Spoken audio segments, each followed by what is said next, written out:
오늘 하나님 우리에게 주시는 말씀은 사도행전 2장 14절에서 19절까지 말씀입니다.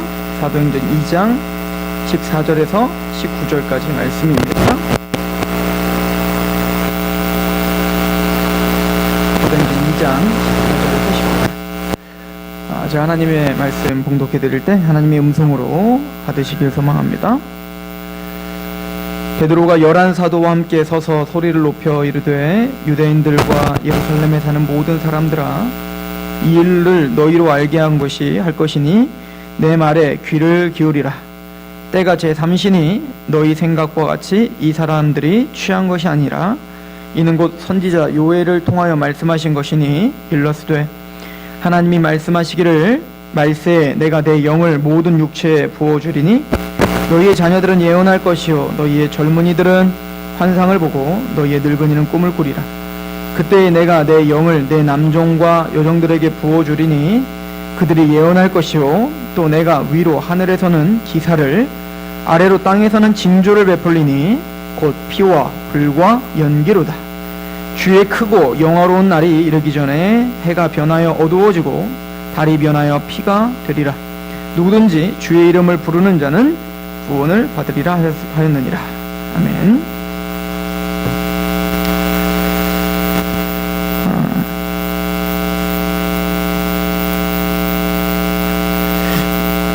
사도행전에는 여러 사도들의 설교들이 담겨져 있는데요. 오늘은 그 첫 번째 설교인 바로 베드로의 설교입니다. 하나님의 영이 임하셔서 이제는 예수님이 약속한 대로 성령님이 너에게 오시면, 또 다른 보혜사인 그 성령님이 오시면 그가 나를 증언하실 것이요, 즉 예수님을 증언하시고 예수님이 가르쳐 주신 것들을 기억나게 하고 깨닫게 하는 은혜가 있을 것이다 라고 했고, 드디어 오순절 성령 강림을 통하여서 성령님이 임하시니 베드로가 입이 떠지고 이제는 갈릴리 사람이라고 조롱받았던, 그래서 우리가 이제 베드로가 설교를 하는 중에 보면 나중에 저는 갈릴리 사람 아니냐라고 조롱초로 이야기하죠. 그 당시에 갈릴리 사람들은 무식하고 배우지 못한 촌놈, 이렇게 인식이 돼 있었기 때문에 베드로의 이 거침없고 확신에 차고 대단히 논리정연하며 또한 구약 전체를 꿰뚫고 있는, 이제부터 베드로의 한마디 한마디는 다 구약을 다 인용하여 그것이 어떻게 성취되는지를 선포하는 그 권세 있는 그 선포로 많은 사람이 놀라는 장면들이 이제 나타나기 시작합니다. 여러분들이 복음서를 자세하게 읽어봤다면 이런 구절들을 볼 때 이게 연관이 되셔야 돼요.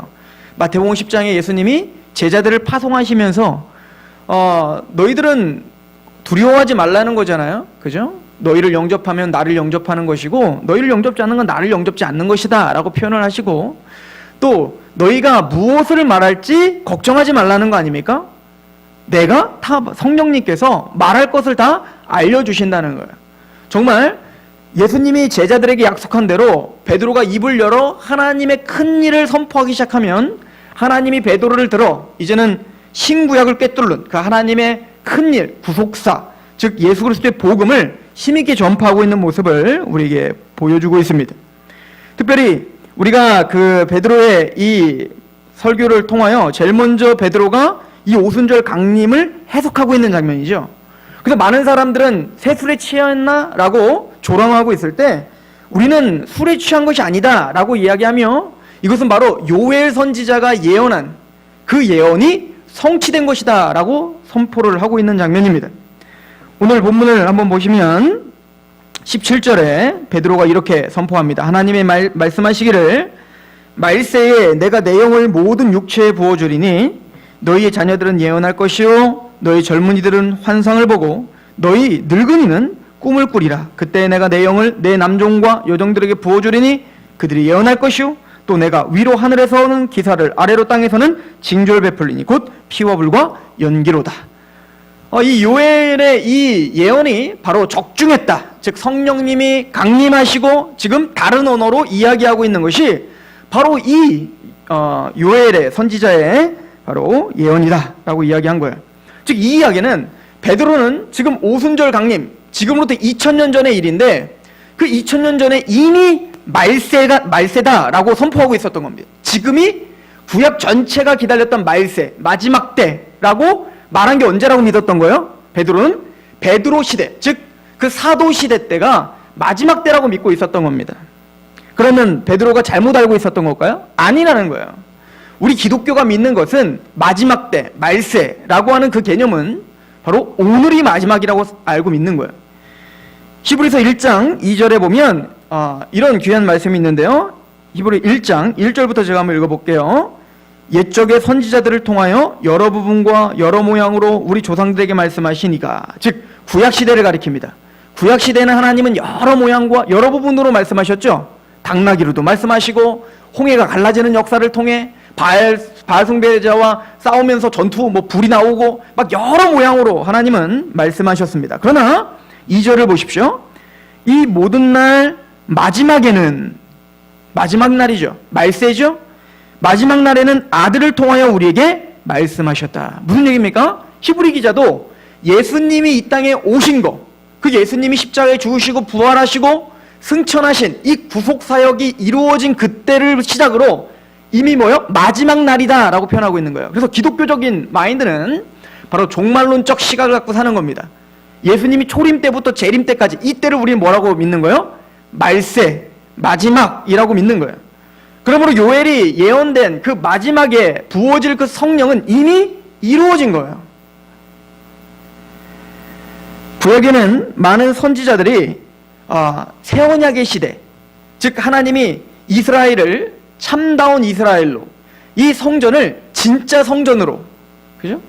너희가 지금 그림으로 보고 모형으로 봤던 것을 참 형상으로 보는 그때가 올 것이라고 성경 전체 예언자들은 그것을 예언하며 그것을 바라봤고, 그때를 여호와의 날이라, 주의 날이라 이렇게 표현을 했단 말이에요. 선지자들은. 바로 그때가 언제냐? 그게 바로 이미 이루어진, 예수님을 통해서 이루어졌다라고 믿는 거예요. 특별히 에레미야, 이사야, 에스겔, 이런 선지자, 또 스가리야, 그런 모든 선지자들은 다 그때를 예언을 했습니다. 예를 들어서 에스겔서 37장에 보면 에스겔 선지자가 이제는 그 격변하는 주의 날이 올 건데, 바벨론이니 어떤 아수르니 그런 이 세상의 왕들이 다 무너지고 이제는 하나님의 왕국이 세워질 그때가 올 거라는 거예요. 하나님의 나라가 온전히 임할 그때가 올 거라는 거죠. 그런데 그때의 특징이 있다는 겁니다. 그 특징은 북이스라엘과 남유다가 통일을 해서 한 나라를 이룬다는 거예요. 그런데 지금 현대 2012년도에 살고 있는 우리, 지금 남유다와 북이스라엘이 통일했을까요? 여러분들 이스라엘을 유대인이라고 부르잖아요. 통일 안 돼 있는 거예요. 그리고 그 열지파는, 북이스라엘 열지파는 이미 박살이 났어요. 아수르에 의해서 패망할 때 이미 흩어지고 이제는 그 12지파가 무의미해졌다고요. 이제 모일 수가 없어. 통일이 안 돼 이제. 그런데 분명히 에스겔은 뭐라고 했습니까? 그 북이스라엘과 남유다가 통일되어 한 나라를 이룰 때가 올 거라는 거예요. 이 얘기는 육적인 이스라엘을 가리키는 것이 아니라 바로 영적 참 이스라엘이 한 나라를 이루는, 하나님의 나라가 임해지는 그런 날이 올 거라는 겁니다. 이걸 바로 교회를 상징하는 거예요. 교회. 그리고는 북이스라엘과 남유다가 통일이 되어서 한 왕을 세울 것이다 라고 에스겔은 예언합니다. 에스겔서 37장 22절부터 보시면요, 그 땅 이스라엘 모든 산에서 그들이 한 나라를 이루어서 한 임금이 모두 다스리게 하리니 그들이 다시는 두 민족이 되지 아니하며 두 나라로 나뉘지 아니하리. 뭔가 하나가 되고 연합이 되고, 그죠? 한 목소리를 낼 거라는 거죠. 23절, 그들이 그 우상들과 가증한 물건과 그 모든 죄악으로 더 이상 자신들을 더럽히지 아니하리라. 내가 그들을 그 범죄한 모든 처소에서 구원하여 정결하게 한즉 그들은 내 백성이 되고 나는 그들의 하나님이 되리라. 여러분들 이 구절을 제가 설교할 때마다 강조했죠. 그들은 내 백성이 되고 나는 그들의 하나님이 되리라. 이게 창세기부터 계시록까지 있는 성경의 목적이에요. 24절, 그게 누구냐? 한 왕이 누구냐? 24절, 내 종 다윗이 그들의 왕이 되리라. 누가 올 거라는 거예요? 다윗이 올 거라는 거예요. 다윗. 그래서 예수님이 예루살렘에 입성했을 때 그 수많은 사람들이 종려가지를 흔들면서 뭐라고 했습니까? 그 다윗의 왕을 찬양했던 거예요. 즉 선지자는 이렇게 한마음이 되고 연합이 되어 하나님의 왕국 참된 이스라엘이 세워질 것을 구약 전체에서 선지자를 통하여 계속 예언하고 있었다는 거죠. 다니엘서 2장에 보면 신상이 나오죠. 근데 그 금과 같은 나라, 은과 같은 나라, 또 철과 같은 나라, 그 모든 나라들, 그 강력한 나라들을 뭐가 다 부셔버릴 거라는 거예요? 뜨인 돌, 즉 손에 닿지 않은 도리와 그 모든 신상을 다 어떻게 한대요? 부수는 그날. 그리고 그 뜨인 돌이 세운 그 나라는 영원할 것이고 그 나라는 단단히 설 것이라는 거예요. 이게 바로 메시아의 나라인 거예요. 메시아의 왕국. 그래서 지금 에스겔도 그렇고 다니엘도 그렇고 뭐를 지금 대망하고 있죠? 여호와의 날은 바로 메시아의 왕국이 세워지는 날, 다윗의 자손이신, 다윗의 왕이신. 그래서 모든 하나님의 백성들을 모여 연합시켜 하나님의 교회를 만들 그 날을 선지자들은 계속 예언하고 있었다는 얘기예요. 그러니까 여러분들이 선지서를 볼 때 그런 관점으로 여러분들이 읽어보세요. 이제 읽혀질 거예요. 읽을 생각이 없으신 것 같아요, 표정이. 이사야서는 이를 조금 더 구체적으로 설명을 합니다. 이사야서 9장에 한 아기가 태어날 거라고 하죠. 그래서 이사야서는 아예 구체적으로 그 다윗과 같은 왕이 어떤 징조로 태어날 것인지, 한 아기가 날 것인데 그 아기는 단순한 아기가 아니라 바로 우리의 전능하신 하나님이라, 영존하는 아버지라, 평강의 왕이라 우리가 칭할 것이다. 신적 존재라고 설명을 하고 있죠. 또한 그 아기는 누구에 의해서 태어날 거로 이사야서는 예언했죠. 바로 처녀가 잉태하리니 이 징조가 나타날 것이다. 그러니까 모든 구약은 바로 그 예수 그리스도를 계속 예언하며 달려가고 있었던 것입니다. 그러면 이사야서 32장을 보세요. 그때 어떤 일이 벌어질 것인가? 이사야서 32장 11절부터 보겠습니다. 이사야서 32장 11절 잘 보세요. 이사야 선지자는 뭐라고 이를 설명하는가? 너희 안일한 여자들아 떨지어다. 너희 염려 없는 자들아 당황할지어다. 옷을 벗어 몸을 드러내고 배로 허리를 누울지어다. 자, 그때에는 주의 날, 여호와의 날, 메시아의 왕국이 세워지는 그때에는 어떤 사람들이 떨어야 돼요? 난 죄 없어, 나는 괜찮아, 나는 뭐 평안해 라고 거짓 평안을 가지고 사는 사람들, 그들을 하나님 어떻게 하겠다는 거예요? 흔들고 황폐하게 만들어버리겠다는 거죠. 12절 그들은 좋은 밭으로 인하여 열매 많은 포도나무로 인하여 가슴을 치게 될 것이라. 내 백성의 땅에 가시와 찔레가 나며 희락의 성읍 기뻐하는 모든 집에 나리니 대저 궁전이 패한 바 되며 인구 많던 성읍이 적막하며 오벨과 망대가 영원히 구렬이 되며 들나귀가 즐기는 곳과 양떼의 초장이 되려니와. 무슨 얘기입니까? 하나님의 백성들이 나는 괜찮다, 나는 죄가 없다, 나는 의롭다 이렇게 착각하고 살 때 그 여호와의 날, 주의 날이 임할 때 한 아기가 와서, 한 왕이 와서 하는 역할이 뭐냐면 그 마음을 다 황폐케 만들어버리는 거예요. 그럼 여러분들은 이제 산상수훈을 배우기 때문에 연결이 되죠? 주님이 우리를 구원시키기 위해 제일 먼저 하는 게 뭡니까? 율법을 주셔서 여러분들을 철저하게 부셔버리는 겁니다. 죄를 깨닫게 하는 거예요. 우리 마음을 황폐케 하는 겁니다. 하나님, 나는 죄인입니다. 하나님, 이대로서 나는 죽을 수밖에 없습니다. 자, 보십시오. 오순절 성령 강림 때 성령님이 강림하셔서 베드로의 입을 통하여 복음이 선포됐습니다. 그럴 때 그걸 들었던 자들이 뭐라고 이야기하던, 제일 먼저 했던 얘기가 뭐죠? 벌벌 떨면서 두려워하며 뭐라고 합니까? 내가 어찌해야 됩니까? 라고 가슴을 찢으며 울죠. 애통하는 거예요. 성령이 임하시니까 자기의 죄, 성령님께서 죄에 대해서, 의에 대해서, 심판에 대해서 깨닫게 하신다면서요. 그 여호와의 날, 주의 날에, 즉 교회의 날, 메시아의 왕국이 세워질 때에는 성령님이 오셔서 율법을 통하여 우리가 얼마나 처절한 죄인인지를 깨닫게 하셔서 회개케 할 수밖에 없는, 그 회개하는 자들에게 주 예수를 믿으라는 거예요. 심령이 가난하게 만들어주겠다는 거죠. 15절 보십시오. 그렇게 황폐한 그곳에 하나님은 세우시겠다는 거예요.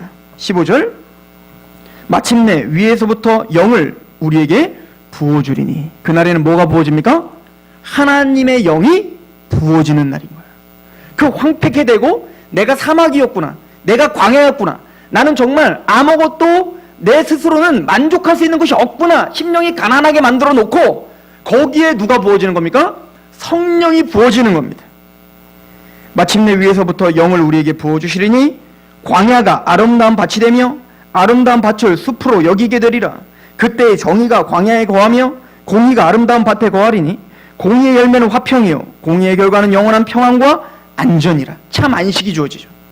하나님의 나라는 먹는 것과 마시는 것에 있는 것이 아니라 의와 평강과 희락이라면서. 그러니까 지금 이 바울의 한마디 한마디는 다 뭐에 대한 성취라고 지금 다 얘기하고 있는 겁니까? 바로 이 선지서의 그 모든 어떤 맥, 구속사적인 맥을 가지고 지금 우리에게 복음이 임했고 또 거기에 성령님이 임하여 죄로 말미암아 내가 황폐한 자입니다. 심령이 가난한 자가 됐습니다. 라고 깨달았을 때 거기에 복음과 성령이 임하여 거듭나게 하는 역사, 새롭게 세워지는 역사, 재창조의 역사, 이게 바로 메시아 왕국이 세워지는 역사라고 말하는 거예요. 이게 오순절 성령 사건을 통하여 시작된 겁니다. 호세아서 6장 1절에 우리를 찢으셨으나 도로 낫게 하실 것이요 우리를 치셨으나 싸매어 주실 것이다. 이게 바로 복음이죠. 율법과 말씀으로 성령님은 우리를 치십니다. 우리를 찢으십니다. 우리가 얼마나 큰 죄인인가, 우리 스스로 구원받을 수 없는 무능한 자인가를 깨닫게 하십니다. 그리고는 어떻게 해요? 싸매 주십니다. 복음을 알려주시고 예수 그리스도를 알려주시고 은혜를 알려주시고 긍휼을 알려주시죠. 이게 바로 메시아 왕국을 세우는 방법입니다. 이게 바로 주의 날이요 여호와의 날인 거예요. 이사야 44장 3절에서 4절 보세요. 그 날이 오면 어떤 회복이 일어나는지 보십시오. 이사야 44장 3절에서 4절.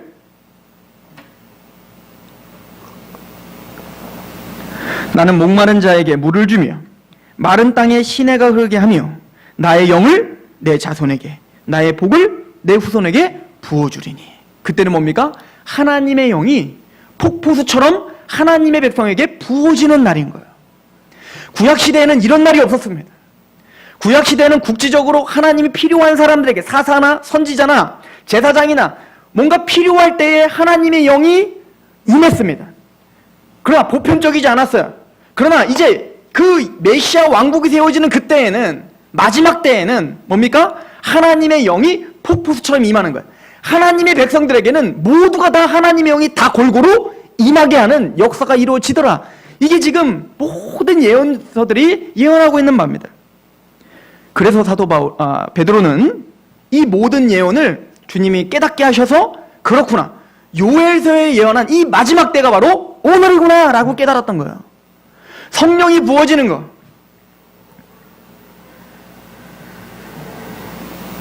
즉 성령이 임하여 구원의 날이 왔다, 참다운 회복의 날이 왔다라는 베드로는 그런 감사와 감격을 갖고 지금 오순절 성령 강림을 맞이하고 있었던 것입니다. 요엘서를 보면 2장 28절에 보면 오늘 베드로가 그 인용한 구절이 나오는데요. 동일한 말이지만 한번 읽어보겠습니다. 요엘서 2장 28절. 그 후에 내가 내 영을 만민에게 부어주리니 너희 자녀들이 장래의 일을 말할 것이며 너희 늙은이는 꿈을 꾸며 너희 젊은이는 이상을 볼 것이며 그때 내가 또 내 영을 남종과 여종에게 부어줄 것이며 내가 이적을 하늘과 땅에 베풀리니 곧 피와 불과 연기이동이라. 그리고는 32절에 누구든지 여호와 이름을 부르는 자는 구원을 얻으리라. 구원의 날인 거예요. 이제는 드디어 택함 받은 추수의 때가 온 겁니다. 하나님의 백성들이 이제는 14만 4천들이 몰려들어 이제 하나님의 왕국을 완성할 그 대대적인 추수가 시작된 거예요. 이제는 유대를 넘어 예루살렘과 유대와 사마리아와 그 사마리아를 넘어 이제는 뭡니까? 땅끝까지 이르러 하나님의 영이 부어지는 그 시대에 우리는 지금 살고 계시는 겁니다. 구약의 선지자들의 글들을 여러분들이 잘 읽어보면 제가 아까 주님의 날, 여호와의 날이라고 표현한 그 날은 심판의 날이었습니다. 심판의 날로 이해하고 있었단 말이에요.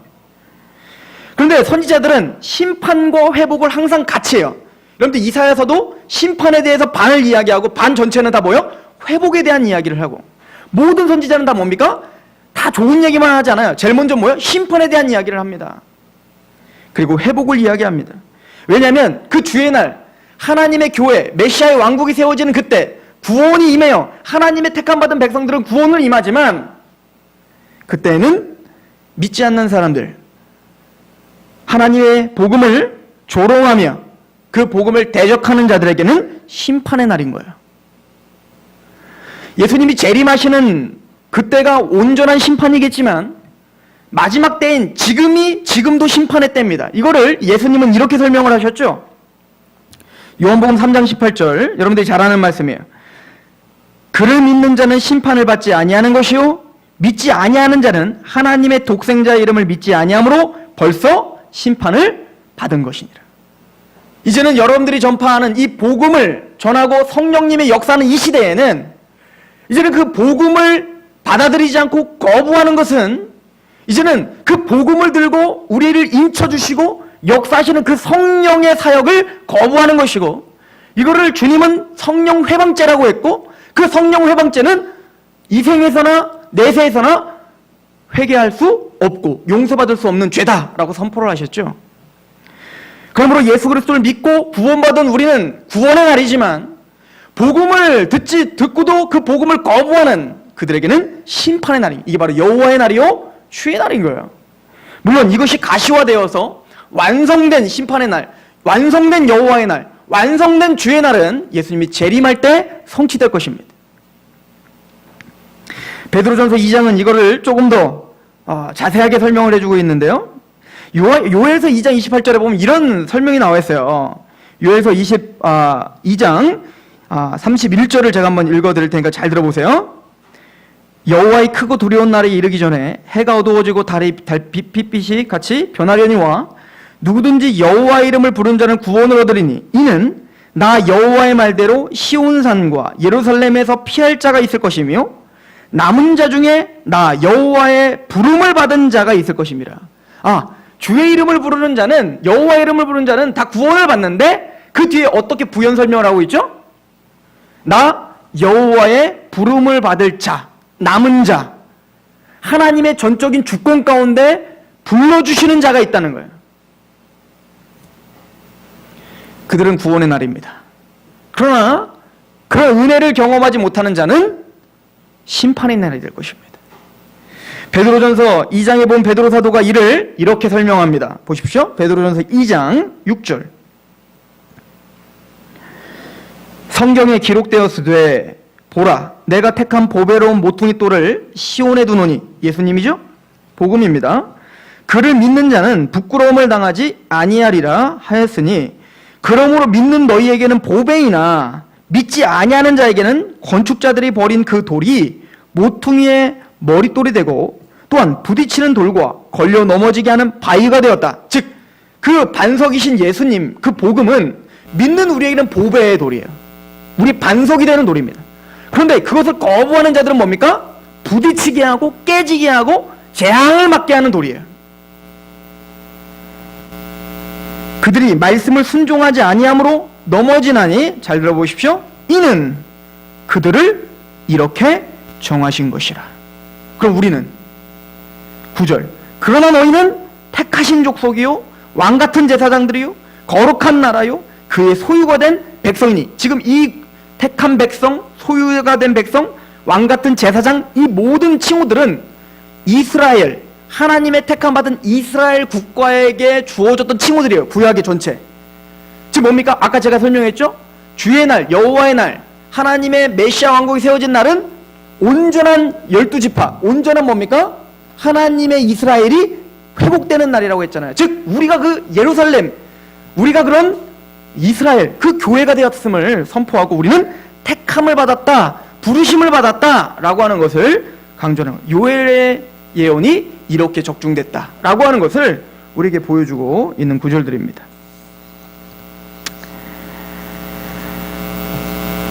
또한 예수님의 시대에는 이제는 성령이 부어주실 때 보편적으로 보여주십니다. 이 얘기는 믿는 사람이나 믿지 않는 사람이나 다 부어진다는 얘기가 아니라, 오늘 요엘의 예언에 보면 어린아이, 그죠? 젊은 사람, 청년, 그리고 노인들, 그리고 남종이나 여종이나, 이 얘기는 뭐죠?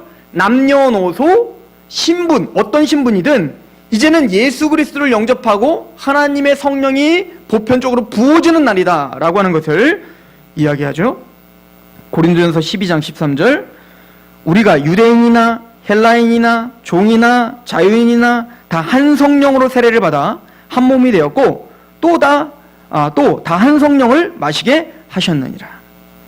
그래서 우리는 이제 이방인인 우리들도 성령님의 세례를 받아 예수 그리스도를 믿게 되고, 이제는 마음으로 믿어 의에 이르고 입으로 시인하여 구원에 이르는, 누가 우리를 시인하게 하셨죠? 성령이 아니고서는 예수를 주라 시인할 수 없느니라. 즉 성령님이 우리 안에 부어주셔서 우리는 뭡니까? 그 예수님이 증거됐고 예수님의 십자가와 부활에 믿어졌고, 그 구약의 아브라함의 하나님, 이삭의 하나님, 야곱의 하나님이 바로 나의 하나님이다 라고 고백하는 자리까지 왔단 말입니다. 이게 바로 우리의 개인적인 오순절이겠죠. 바로 성령님이 우리에게 임하신, 예수님께서 물과 성령으로 거듭나지 아니하면 하늘나라를 볼 수도 없고 갈 수도 없다 하셨는데, 이제는 여러분들 안에 누가 부어진 거예요? 바로 하나님의 영이 부어지신 거예요. 구약의 선지자들이 예언하던, 그렇게 기대하고 갈망하던 그날, 그 여호와 메시아의 왕국이 이미 저와 여러분들의 마음에 임하였고 성취되었고 여러분들의 마음에 지금 통치하고 계신다. 이것이 바로 성경의 이야기입니다. 그래서 성경은 이렇게 성령의 부음을 받은 말세의 우리들 뭐라고 하냐면 예언자요 선지자라고 이야기하는 거예요. 예언자와 선지자는 바로 하나님의 말씀을 맡아 선포하는 자들입니다. 민수기 11장 29절에 하나님은 모세를 통하여 하나님의 모든 백성들이 다 선지자가 되기를 원한다라고 예언하셨죠. 제가 하도 많이 찾아가지고 이제 또 읽기가 민망해요. 민수기 11장 29절, 모세가 그에게 이르되 내가 나를 두고 시기하느냐? 여호와께서 그의 영을 그의 모든 백성에게 주사 다 선지자가 되게 하시기를 원하노라. 이게 모세가 전파한 아주 핵심이에요. 하나님의 백성들이, 하나님이 우리를 택하시고 구원시키신 목적은 어디 있다는 거예요? 하나님의 백성들을 모두가 다 선지자가 되게 만드는 그날이 올 거라는 거예요. 이때가 메시아의 왕국의 날이죠. 이걸 우리는 새 언약의 시대라, 새 일을 행하셨다, 새 창조를 행하셨다, 이런 표현들로 우리에게 설명해주고 있는 겁니다. 즉 요엘서의 이 예언은 바로 이 모세의 예언을 기반으로 한 예언인 거예요. 그리고 베드로는 바로 모세가 예언했고 요엘이 예언했고 이사야와 에스겔과 다니엘이 예언했던 그날이 바로 지금이다 라고 선포한 거예요. 그 얘기는 바로 저와 여러분들이 성령님을 통하여 선지자 되었다 라고 하는 겁니다. 이제는 세상 사람들이 보지 못하는 것을 깨달은 자야, 하나님의 비밀, 그래서 신약 성경의 비밀이라고 하는 단어를 한번 다 찾아보세요. 문맥적으로 다 읽어보세요. 그 비밀은 전부 다 복음입니다. 즉 이 복음은 듣는다고 깨달아지는 게 아니죠. 예수님 말씀하셨잖아요. 들어도 이게 들리질 않고 보아도 보이지 않아요. 복음이 선포되지만 그게 감격이 오지 않는단 말입니다. 그런데 부르심을 받은 자들에게는 바울이 복음을 전해, 이방인들의 복음을 전했더니 작정된 자는 다 믿더라 이렇게 표현되어 있죠. 마찬가지로 복음이 선포됐는데 나는 알 수 없이 그 복음이 믿어지고 거기 감격되고 그 예수님의 십자가 부활이 내 사건이라 믿어지기 시작한 거예요. 그게 비밀이 깨달아진 사람입니다. 여러분, 오순절 사건 처음 시작할 때 성령님의 모습이 어떻게 나왔죠? 강한 바람과 같이, 또 불의 혀가 갈라지듯, 그죠? 그 다음에 뭡니까? 그 성령님이 임해서 표면적으로 드러난 현상은 뭡니까? 다른 언어, 방언을 하고, 그리고 그 방언의 내용은 뭐였어요? 하나님의 큰일, 이게 저번주 설교였어요. 하나님의 큰일, 즉 복음을 선포하는 일이었죠. 여러분들, 이 바람, 불, 그리고 다른 언어, 음성, 이 세 가지는 하나님께서 시내산에 강림하셨을 때 나타났던 현상들입니다. 즉 베드로는 그 현상을 볼 때 진짜 불이 떨어진 거고 진짜 막 바람, 이게 아니라 바람 같은, 불 같은 이라고 표현을 쓰죠. 지금 베드로는 이거를 설명하면서 이 오순절 성령 강림을 무엇과 연결을 짓고 있는 거냐면 바로 모세가 시내산에서 하나님이 강림하시어 모세에게 하나님의 율법을 수여하신 그때를 연결 짓고 있는 거예요. 누가가 기록할 때 히브리서 12장 18절을 보시면 좀 더 이해가 가실 텐데, 히브리 기자는 시내산 그 율법 수여받은 그 장면을 이렇게 표현합니다. 히브리서 12장 18절, 너희는 만질 수 있고 불이 붙는 산과 침침함과 흑암과 폭풍과 나팔 소리와 말하는 소리가 있는 곳에 이른 것이 아니니라. 그 소리를 듣는 자들은 더 말씀하지 아니하시기를 구하였나니. 지금 히브리 기자는 뭔 얘기하냐면, 하나님이 시내산에서 폭풍과 그리고 하나님의 음성이 들렸을 때, 그때 많은 너희들은 어떻게 했다는 거예요? 두려워서 제발 하나님이 나에게 직접 얘기하지 마시고 모세를 통해서 나에게 얘기해주게 해주세요 라고 했던 그 장면, 그 장면을 지금 설명하는 거예요. 근데 지금 그 현상이 지금 어디에 그대로 재현됐어요? 오순절 성령 강림 때 재현되고 있다는 겁니다. 또 재밌는 것은 이 오순절 절기예요. 지난주에 우리가 잠깐 살펴봤지만 오순절 절기에는 두 가지 의미가, 첫 번째는 뭐냐면 오순절날은 바로 추수의 시작이라고 했죠. 대대적인 추수, 이제 장막절을 앞두고 이제는 뭡니까? 6월절 사건 이후에 이제 50일이 지난 이후에 이제는 보리 농사 추수를 하면서 이젠 추수가 시작된 거예요. 즉 교회의 첫 열매가 세워진 의미였다라고 하는 것을 첫 번째 오순절의 의미였고, 두 번째는 모세가 시내산에서 율법 수여를 받았다는 것을 기념하는 날이었습니다. 우리가 신구약 중간사라고 할 때 이제 말라기가 끝나고 이제 세례 요한이 나오기 전까지 한 400년의 그 텀이 있거든요. 근데 그 과정을 지내면서 이스라엘 유대인들은 회당에서 디아스포라로 회당에서 모이면서 오순절을 계속 지켰다고요. 근데 그 오순절을 지킬 때에 어떤 의미를 거기에 더 붙였냐면 바로 모세가 하나님의 말씀을 수여받은 거. 왜냐면 6월절 출애굽 때 6월절 사건 이후 50일 정도 뒤에 어떤 일이 벌어져? 바로 시내산에서 모세가 율법을 수여받았기 때문에 그런 거예요. 이 날짜가 딱 맞기 때문에. 즉 그 얘기는 이 오순절 강림은 바로 하나님의 말씀이 임하는 날인 거예요. 모세는 시내산에서 율법을 선포했습니다. 그러면 성령님은 누가 보내주시는 거죠? 요한복음은 전체가 내가 또 다른 보혜사를 보내주겠다고 하죠. 그 성령님을 수여하시는 분은 예수님입니다. 그죠? 이건 대단히 신학적으로 중요한 이야기인데, 즉 이 성령님이 선포되면서 성령님이 뭐 하신다고요? 예수님이 가르쳐 주시고 예수님이 행하신 그 말씀 되시는 예수님을 증거하는 일을 한다고요. 여러분들 찬양, 이런 찬양 많이 했죠. 율법은 시온에서, 어떻게 불렀지? 여호와의 말씀은 예루살렘에서. 이게 미가서 예언이거든요. 율법은 시내산에서 모세를 통하여 선포됩니다. 그러나 하나님의 온전한 말씀은 예루살렘으로서 시작될 거예요. 누구를 통하여? 예수님을 통하여 선포되는 거예요. 이게 바로 오순절 성령 강림의 사건인 겁니다.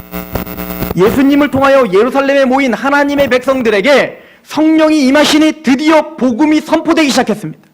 즉 시내산에서 하나님의 율법이 수여된, 즉 사람을 죽이고 정죄하고 죄를 깨닫게 하고 황폐케 하는 그 율법이 수여된 거에 병행적으로 이제는 오순절 성령 강림을 통하여 이제는 그 황폐된 곳을 쌓고 하나님의 영이 부어지고 다시 세워지고 하나님의 백성이 회복되는 그 놀라운 생명의 말씀이 선포되는 그곳이 바로 오순절 사건이었던 거예요. 그리고 그 오순절 사건의 열매들이 우리라는 것입니다. 즉 성령님은 그리스도를 영화롭게 하고 그리스도의 복음, 말씀 되시는 그 그리스도를 증거하는 일을 하셨어요. 그 얘기는 이제는 우리를 통하여 예루살렘인, 즉 성전, 하나님의 백성된 우리를 통하여 이제는 뭐가 계속 선포가 될 거예요? 하나님의 말씀이 선포되어 땅끝까지 이르러 증이 되는 그 시작점이 바로 오순절 성령이었다라고 이야기를 하고, 오늘 요엘서도 그렇고 사도행전에도 그렇고 여러분들이 해석하기 힘든 게 있죠. 하나의 징조가 나타날 것인데 피와 불과 연기라. 지금 우리가 본문에 계속 이야기하는데 이게 뭘까? 피는 뭘까? 불은 뭘까? 연기는 뭘까? 이 피와 불과 연기는 여러분들 구약을 우리가 특히 선지서들, 묵시문학들을 우리가 이해했다면 이거를 그냥 피는 뭐고 불은 뭐고 이렇게 해석 안 해도 그냥 알아요. 이미지적으로. 이 피와 불과 이 연기는 뭐냐면 대변혁이 일어날 때, 즉 하나님의 여호와의 날과 주의 날이 임할 때 뭔가 대변혁이 일어날 때 일어나는 현상들인 거예요. 그 현상들을 상징적으로 표현한 겁니다. 뭔가 피, 즉 뭔가 죽임과 살육이 일어나고, 그리고 뭡니까? 불로 말미암아 정결과 뭔가 태움이 일어나고, 거기에 뭡니까? 연기가 일어나는 어떤 뭔가 재앙과 그런 날, 즉 변혁을 상징하는 단어들이거든요. 특히 이사야서 13장, 34장, 에스겔 32장 뭐 수두룩한 나중에 읽어보세요. 지금 읽을 시간이 없으니까. 그런 걸 읽어보시면 피와 불과 연기가 여호와의 날, 주의 날 일어날 그 어떤 현상들, 변혁이 일어날 그것을 말하는 겁니다. 즉 이 이야기는 베드로 사도는 바로 그 변혁이 일어났다는 거예요. 누가 임하심으로? 성령님이 임하심으로. 이 복음의 시대에 이제 새 일이 일어났고 새 창조가 일어났고 새 언약의 시대가 드디어 도래했음을 상징적으로 선포하고 있는 거라는 것이죠. 그래서 이사야서 43장 18절은 그 주의 날을 이렇게 설명합니다. 이사야 43장 18절, 너희는 이전 일을 기억하지 말며 옛날 일을 생각하지 말라. 보라, 내가 새 일을 행하리니 이제 나타낼 것이라. 너희가 그것을 알지 못하겠느냐? 반드시 내가 광야의 길을 사막의 강을 내리니 장차 들짐승 곧 승냥이와 타조도 나를 존경할 것은 내가 광야의 물을 사막의 강들을 내어 내 백성 내가 택한 자에게 마시게 할 것임이라. 이 백성은 내가 나를 위하여 지었나니 나를 찬송하게 하려 함이라. 바로 새 일이 일어나고 새 역사의 날이 써졌습니다. 광야의 길을 내게 하고 광야의 물과 사막의 강들이 내게 합니다. 이게 뭐예요? 성령 강림의 사건이에요. 예수님 말씀하시죠? 내 배에서 생수의, 너희들의 배에서 생수의 강이 넘치리라. 이게 뭐예요? 그 생수의 강은 뭐라고 했습니까? 성령을 가리킵니다. 즉 하나님의 영이 임하여, 우리의 생명수와 같은 하나님의 영이 임하여 이제는 차고 넘쳐 에스겔이 본 것처럼 그 성전에 가득 찬 물이 이제는 사해 쪽으로 흘러가 그 사해에 썩어진 물이 회복되고 물고기들이 살고 생명이 다시 회복되듯 이제는 하나님의 교회인 성전된 성도들의 성령이 부어짐으로 말미암아 여러분들이 성령 충만하고 여러분들이 가는 곳마다 생명수의 강이 흘러넘쳐요. 성령님이 밖으로 돌출한다는 얘기입니다. 성령님이 돌출하면 어떤 일이 벌어질까요? 복음이 선포되는 거예요. 그럴 때 뭡니까? 썩어진 물이 회복되고 죽어있던 자들이 새로워나는 것처럼 복음이 선포되는 곳에 하나님의 통치가 확장되는 역사, 그 역사가 임할 것이다 라고 하는 예언인 것입니다. 그리고는 고린도후서 3장을 한번 보십시오. 한번 같이 읽어볼까요? 고린도후서 3장, 지금까지 설명한 것을 정리가 되실 겁니다. 고린도후서 3장 3절부터 11절. 너희는 우리로 말미암아 나타난 그리스도의 편지니 이는 먹으로 쓴 것이 아니요 오직 살아계신 하나님의 영으로 쓴 것이며 하나님의 부어지심으로 복음이 쓰여졌고 하나님의 말씀이 우리의 신비에 새겨졌죠. 또 돌판에 쓴 것이 아니요 오직 육의 마음판에 쓴 것이라. 우리가 그리스도로 말미암아 하나님을 향하여 이 같은 확신이 있으니, 자 우리 5절부터 같이 한번 읽어봅니다. 시작. 우리가 무슨 일이든지 우리에게서 난 것 같이 스스로 만족할 것이 아니니 우리의 만족은 오직 하나님으로부터 나느니라. 은혜라는 얘기죠. 6절. 그가 또한 우리를 새 언약의 일꾼 되기에 만족하게 하셨으니 율법 조문으로 하지 아니하고 오직 영으로 함이니 율법 조문은 죽이는 것이요 영은 살리는 것이니라. 돌에 써서 새긴 죽게 하는 율법 조문의 직분도 영광이 있어 이스라엘 자손들은 모세의 얼굴에 없어질 영광 때문에도 그 얼굴을 주목하지 못하였거든. 하물며 영의 직분은 더욱 영광이 있지 아니하겠느냐? 정죄의 직분도 영광이 있은즉 의의 직분은 영광이 더욱 넘치리라. 영광되었던 것이 더 큰 영광으로 말미암아 이에 영광될 것이 없으나 없어질 것도 영광으로 말미암은즉 길이 있을 것은 더욱 영광 가운데 있느니라. 율법을 수요한 모세와 새 언약의 일꾼이 되어 성령님을 통하여 복음을 전파하는 복음의 생명 줄기를 내뱉는 새 언약의 일꾼 된 저와 여러분들을 비교하는 거예요. 그리고 모세의 영광보다 영의 직분, 복음의 직분, 새 언약의 직분이 훨씬 더 영광스럽지 않느냐? 우리는 변혁이 일어난 시대에 살고 있는 것입니다. 구약 전체가 예언했던, 구약 전체가 갈망했던 그 성령님이 드디어 부어지셨고 시내산에서, 시온에서 모세를 통하여 율법이 선포되듯 이제는 예루살렘으로부터 시작된 예수님을 통하여 성령님이 임하여 이제는 여호와의 말씀, 즉 복음이 선포되는 시대에 살고 있습니다. 이제는 누군가 에레미야 31장 34절에 말한 것처럼 여호와를 알라하지 않는 거예요. 왜? 이제는 그 죄를 다시 기억지 아니하는 그 하나님의 약속이 성령님을 통하여 깨닫게 되는 시대에 살고 있기 때문에. 그래서 데살로니가전서 4장 9절엔 형제 사랑에 관하여는 너에게 쓸 것이 없음은 너희들 자신이 하나님의 가르치심을 받아 서로 사랑합니다. 즉 성령님이신 하나님이 우리를 가르쳐 주시는 시대에 살고 있는 거예요. 즉 성령님이 우리를 감격시키시고 복음을 적용시켜 주시고 그 말씀을 읽을 때 말씀을 조명하여 예수님을 발견하게 하시고, 요한일서 2장 17절 너희는 주께 받은 바 기름 부음이 너희 안에 거하나니 아무도 너희를 가르칠 필요가 없다. 이 얘기는 뭐죠? 제가 반복적으로 설명합니다. 목사와 교사가 필요 없다는 얘기가 아니에요. 말씀을 배우고 가르치고 연구할 때 여러분들의 눈을 뜨게 하셔서 말씀을 통하여 예수 그리스도 복음에 감격하게 하는 분, 그분은 바로 성령님이다 라고 하는 것을 보여주고 있습니다. 그리고 사도행전 1장 8절에 오직 성령이 너에게 임하시면 너희가 권능을 받고 예루살렘과 온 유대와 사마리아와 땅끝까지 이르러 내 증인이 되죠. 왜? 우린 예언자니까, 선지자니까.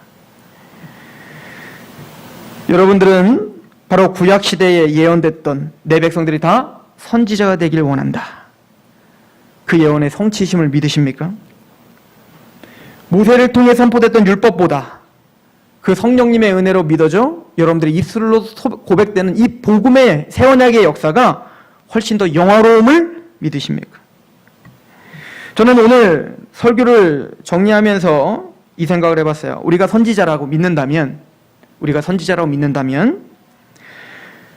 우상에 무릎을 꿇어라 라고 했을 때 자기의 목숨을 바치며 사자굴로 던져지는 것을 마다하지 않았던 다니엘 선지자, 바알 숭배자와 아세라 숭배자 850대 1로 싸우며 탈진 상태에 날 죽여주십시오 했지만 다시 하나님의 음성을 듣고 다시 무릎을 펴서 일어나 하나님의 호렙산으로 걸어갔던 엘리야 선지자, 아람 군대가 자신을 에워쌌지만 그 뒤에 불병거와 불말을 하나님의 천군 천사가 나를 호위하고 붙잡아줌을 영적인 눈으로 바라봤던 엘리사 선지자, 하나님의 말씀을 전하지 말라라고 하는 협박과 조롱과 핍박 중에서도 나는 하나님의 말씀을 전하지 않기로 결정할 때 내 마음에 불이 붙어 하나님 말씀을 전할 수밖에 없다 선포했던 예레미야 선지자, 고난의 삶과 상처의 삶 그 자체가 하나님의 메시지로 활용됐던 호세아 선지자, 이들은 단순히 우리가 바라봐야 될 하나의 위인들이 아니라 우리가 살아가야 될 현실이라 라고 성경은 가르쳐주고 있는 것입니다. 여러분들은 선지자들입니다. 하나님의 말씀을 받아 새 언약의 시대에, 변혁의 시대에 영광스럽고 영화로운 교회로 부름을 받은 하나님의 백성들입니다. 그 백성들의 주의에 맞게 그렇게 사시고 또 그 선지자들을 묵상하시길 소망합니다. 기도하겠습니다. 하나님, 우리는 하나님의 복음을 맡은 자로 구할 것은 충성입니다 라고 고백했던 바울처럼 선지자다운 선지자가 되게 하기 위하여 오늘도 몸부림치며 우리의 연약함을 하나님께 내어드리는 자들입니다. 하나님이여, 우리가 구약을 읽을 때 이 거대한 구속의 드라마가 보이게 하여 주시고 또 이 구원의 드라마의 중심에 예수 그리스도의 십자가와 부활, 그 복음이 보이게 하시며 그리고 그 복음의 수혜자인 성령의 인침을 받고 성령님의 부음을 받은 성전된 나의 특권과 나를 부르신 하나님의 은혜를 보게 하시옵소서. 하나님의 백성들을 부르신 하나님의 은혜가 있고 목적이 있는 줄 믿사오니 그 목적이 부합되게 우리가 그 사명을 감당할 수 있도록 능하게 하시고 또 은사도 주시고 우리를 긍휼히 여겨 주시옵소서. 그렇게 우리 성도들과 저와 이 교회를 붙잡아 주신 하나님을 찬양하며 예수 그리스도의 이름으로 감사하며 기도합니다. 아멘. 찬양합시다.